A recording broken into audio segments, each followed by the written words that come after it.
This is Philip. This is Derek. Welcome to Same But Different. Hey fam. Hey fam, that's an interesting choice of why are we calling each other fam these days? No, I'm not trying to be a Gen Z, if that's what you're thinking.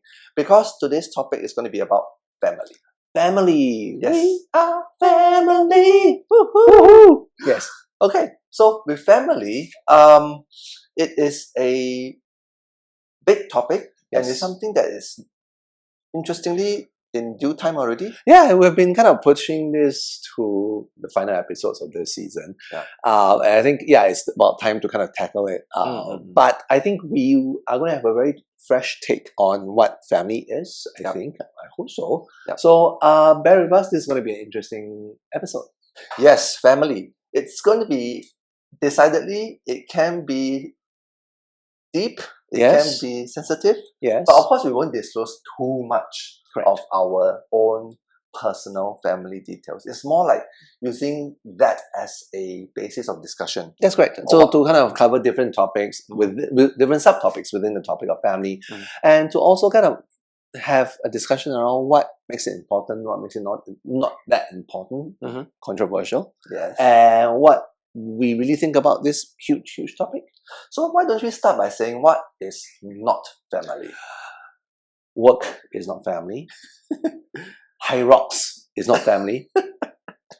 People stop. Just fucking stop with the analogies. This is your I don't think so honey moment. Yes, ma'am. This is no.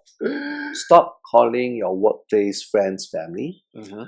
You are more than welcome to call them close friends. A community. Yes, sometimes you can even call them work husband, work wife, I don't care. Okay. But not a family.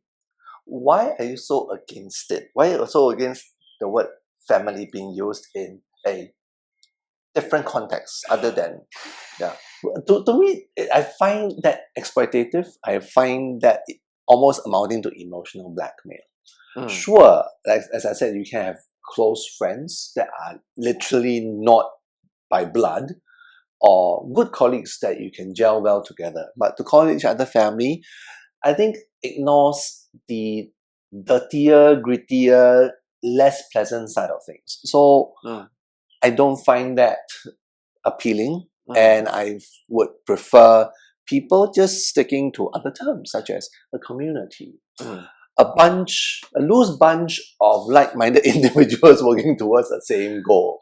Yeah. Just not family. Yeah. For having said all of that, that means you actually view the word family as a bit of a sacrosanct. Yes.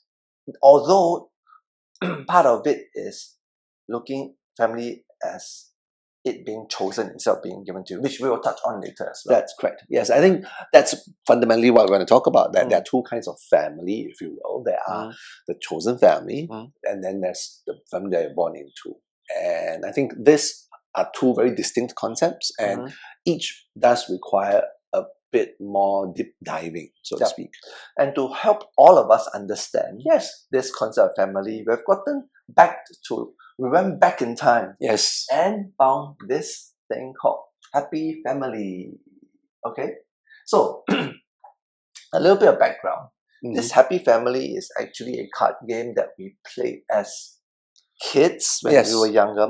It's one of the 4 different popular card games. That's correct. Things like Uno, things like not even that. Uno, right? Okay, so there's, I'm sure you remember, there's Old-Maid. Yes, there's Old-Maid. There's Snap. Yes. There is Donkey. Donkey, yeah. And this is the 4th one, Happy Family. Correct. And also each of these card games have their own gameplay. Yep. So maybe just a little bit of history. Yes. Happy Family is actually a game that is being developed by a UK person all the way back in the 1800s. That's when steam engines were invented. I think even earlier. Oh, okay. Yeah. I mean, we'll put the wiki up here. Yeah. And it's developed as a card game with different versions, even in Austria and Germany. Right. Yep. The basis of this game is actually quite simple. So what you do have is a deck of cards, right? And in each of these deck of cards, there are actually different families that are being put together. Yep. So there is the father, and in this case, this is a doctor Yes. of sorts. Mm-hmm. So his name is Dr. Dose. Mm-hmm. The wife is Mrs. Dose. Mm-hmm. The daughter is Daisy Dose, which I think is a lovely drag name. Yes.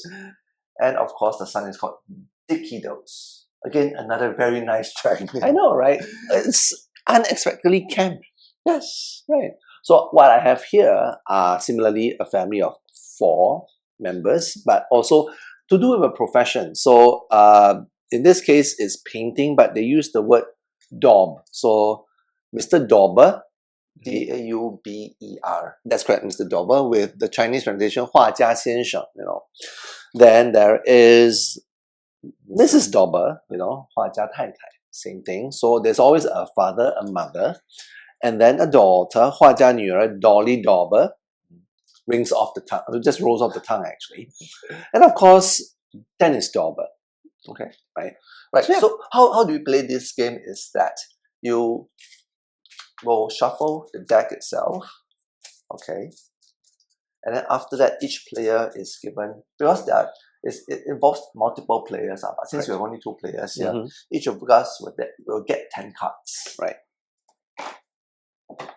So in the case of having more players to the game, then each player will have less cards in their hand, so to speak.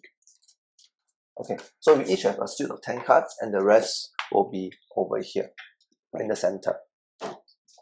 So to begin the game, you need to find the family inside your existing sort of cards. Correct. It helps that it's color coded, so you should be able to find and identify whether you have a full suite very quickly. Right. But chances are that's not going to be the case because, usually from the start, it won't be that fortunate.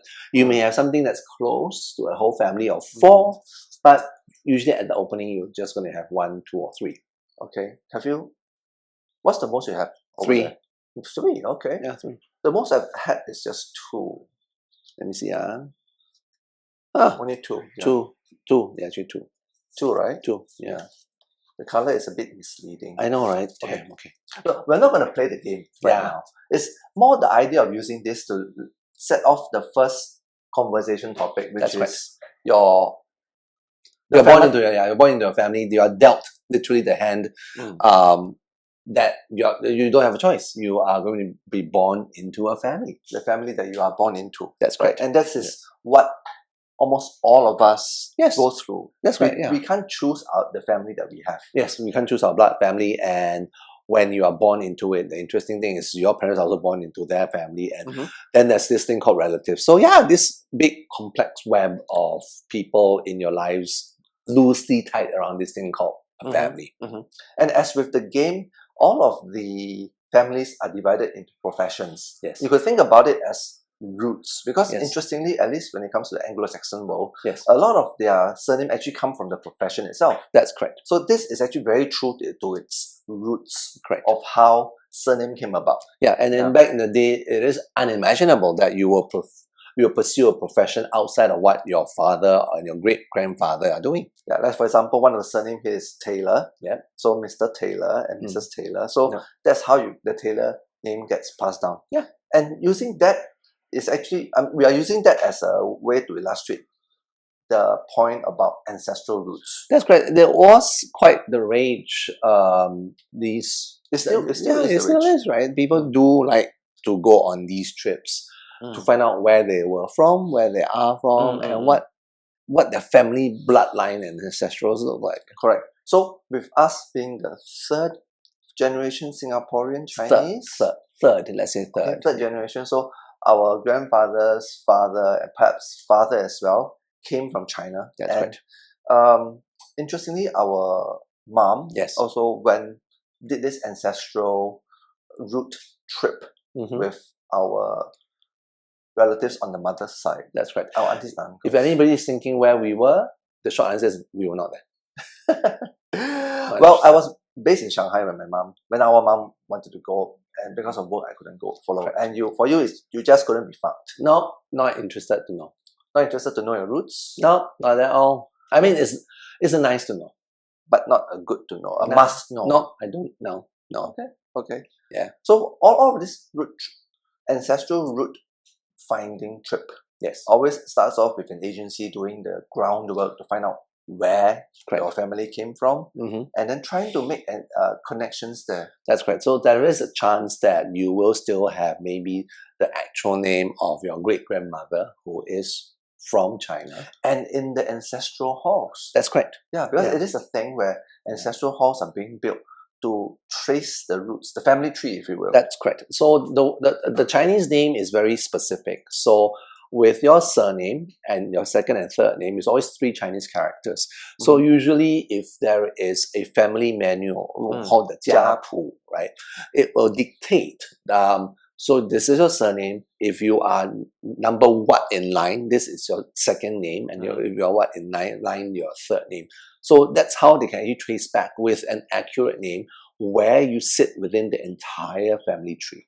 I'm actually mildly curious about this ancestral road trip, although I'm still like about going. I know.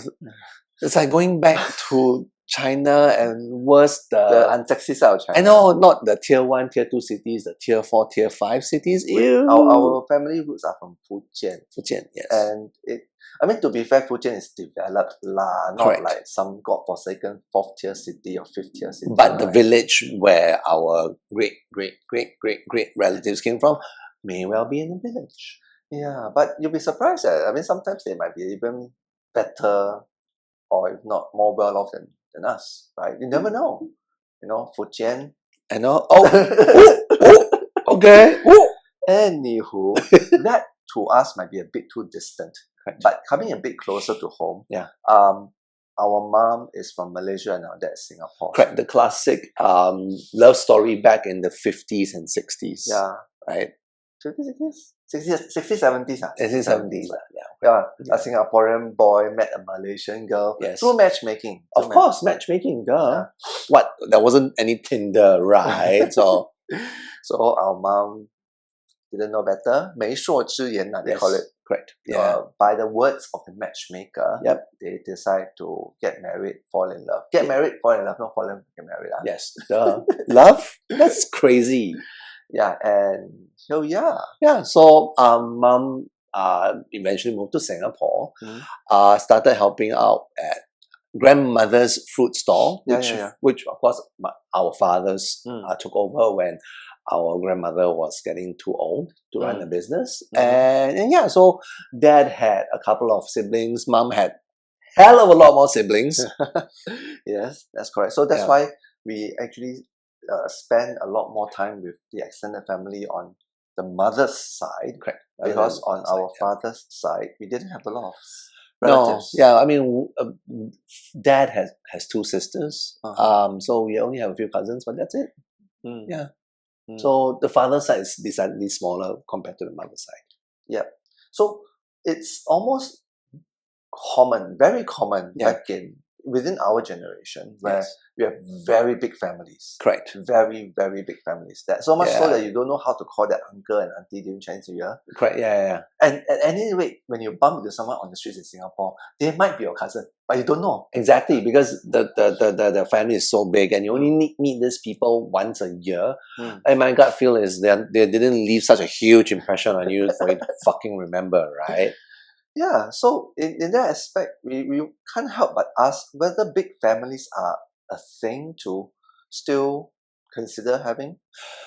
Well, of course, the working hypothesis is that because of mortality rate, right? Back in the day, women being only confined to the household needs to just to keep having children, so that offspring, so that if one dies, that's fine, right?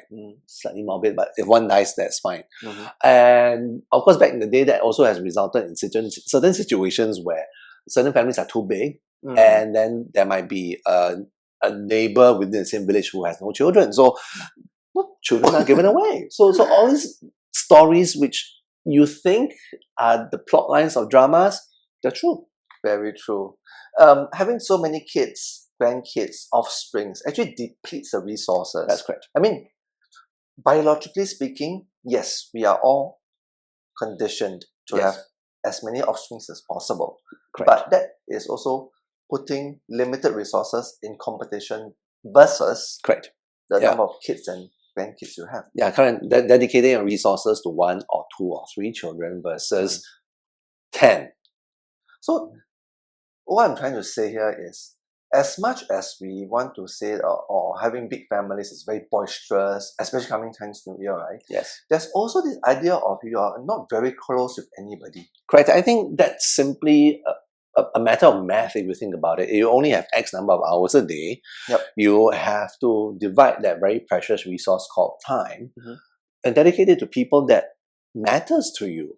Right? Whether it's your immediate family, close friends, extended relatives, we don't know. Yeah, we don't know. You can tell that from the both of us that we are not the ones who keep in touch. So a lot of the time is our sister, our older sister, who help keep, who actually pays a little bit more attention and effort to kind of connect the bridge. Of course, our mom and our aunties are still in very close contact.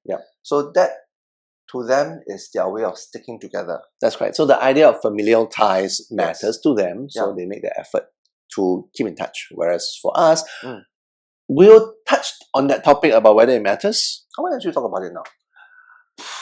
Because, okay, so it's obvious that with our people of our parents' generation, right, to them it really matters because they, whether they grow up close together or not, it doesn't matter. Correct. Because, I don't know, do I want to talk about trauma now? Yes, why not? Okay, because back then, there's no such thing as trauma. Correct. It is all about survival. Correct. Yeah, like I mentioned earlier, resources, right? Yeah. So you have only X liter of milk to be shared among so many kids. Let's say 10. Yeah. So as a human being, the survival instincts come out first. Correct. You don't even care about how you are being treated by your parents and or your siblings. Correct. Yeah. And you live with that trauma. Correct. Of this familial trauma. Yeah. That may perhaps follow you throughout your life and when you even start your own family. Right. Until you start to realize you have to unpack it because it's impacting how you are running your own family. Until it's too late. Until it's too late. So this could be a point against having large families where it depletes resources and thins out the kind of quality parental time that can be spent with the offspring. That's right, Philip. And I think, again, moving away from resources, I think you touched on one key point, parental responsibility and capability, right? If you are able to bring up your kid with the utmost and fullest of your attention, that's great. And I think that kid will grow up fully developed emotionally, physically, mentally, physiologically, and psychologically, right?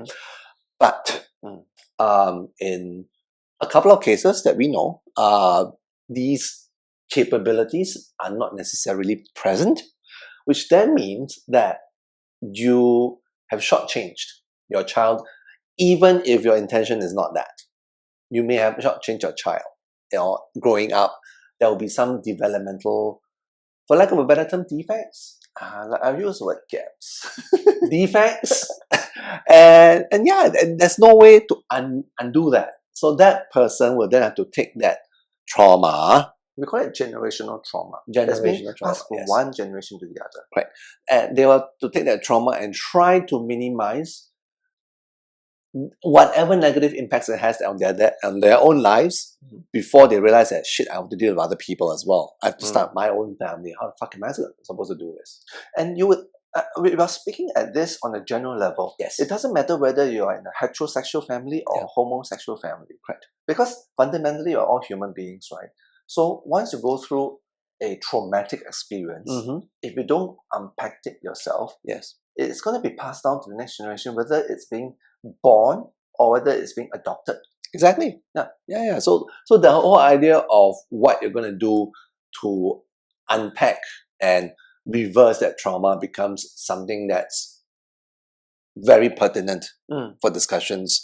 And then it makes you think, if family relations when not perfect, can lead to trauma. Is family the most important thing to you? That's a good question. So why don't you answer it ourselves? Is family important to you, Derek? We're talking about the family that we are born into. Correct. Yes. I don't have an answer for that. This is not a cop-out. Okay. I don't know why Hmm. it should be important. Instinctively, it should be. Hmm. But if I use the word instinctively, it means it's an unthinking, unanalyzed response. The first animal response Correct. that you as a human being, socially speaking, you should Yes. see family as important. But the intellectual side of you is conflicting with that. Correct. Because again, we go back to the point about resources. I think as we grow up, we have met some life challenges, and I think we were able to solve most of those problems.